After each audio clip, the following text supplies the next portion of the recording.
Okay, today's question, how much seating do you need for a party? Now, this can quite often be overdone. Yes. You've got a function for 100 people.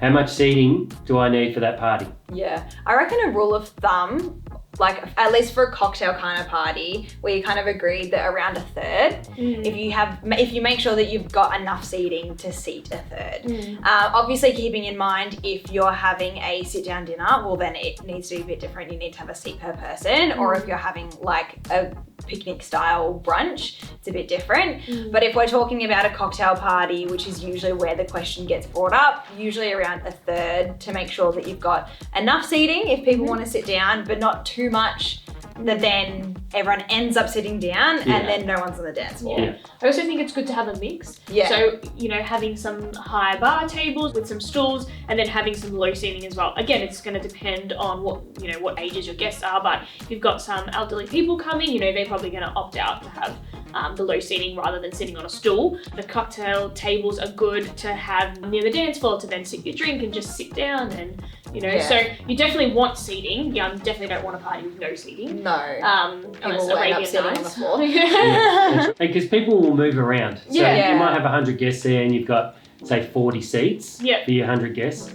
People aren't going to sit there all night typically. They're going to get up, they're going to get drinks, other people, and so it's a rotating thing. So, you know, that's why you probably don't need 100 seats if you've got 100 guests, unless you're having a sit-down dinner. And you want to encourage people, again, if it's a cocktail and there's dancing, you want to encourage people to go. So you don't want to have too many seats and no one's anywhere and everyone's just seated. Exactly. And then you also you'll need a bigger, if you say you're having 100 people and then you want like 80% of them to have a sit down, then you need a bigger venue because you've not accounted for the fact that like your venue might fit 100, but that usually is 100 cocktail, not 100 sat down.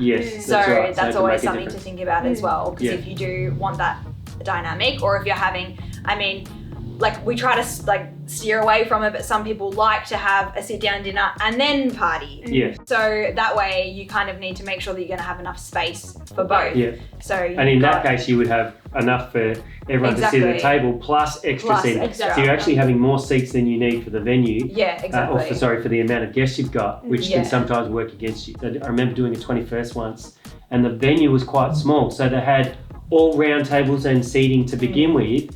There was no room for the dance floor. So from a guest experience, they then had to strip half the tables out once everyone had had a sit-down dinner. So everyone's watching people move furniture out of the venue. So then they've got enough room for dancing. It was a buzzkill. And it was a buzzkill because everyone had to watch all the furniture be moved out.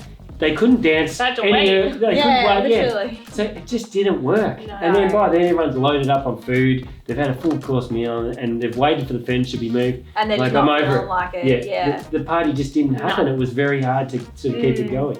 I'm going to put something out there which I've been sort of talking about, and it sounds quite harsh, but to me, having too much seating is like having cancer at your party. It slowly kills your party off. It sounds very harsh, I know, but I've watched it time and time again where clients have too much seating at their party and they want everyone to dance. Now this comes to outcome again. Do you want people to dance and have a good time? As I always say, I like high energy parties and want everyone to be on the dance floor. And so if you've got too much seating is like a comfort zone. And so people go and sit down, especially if they're seating at a table. You've got round or trestle tables and you've got people get a food, get some drink, and they sit there and they sit there for most of the night because they've become comfortable, they eat and drink, they then don't feel like moving around. And so it just slowly kills your party. And it's just, so it can be a real negative having too much seating at your party. Obviously, you know, people get tired. If they're there for 5 or 6 hours at your event, they need to sit down at some point. They can't dance for 5 or 6 hours. But, you know, as we say, we want them to rotate, we want them to move around, a mixture of high and low seating for different times of the night.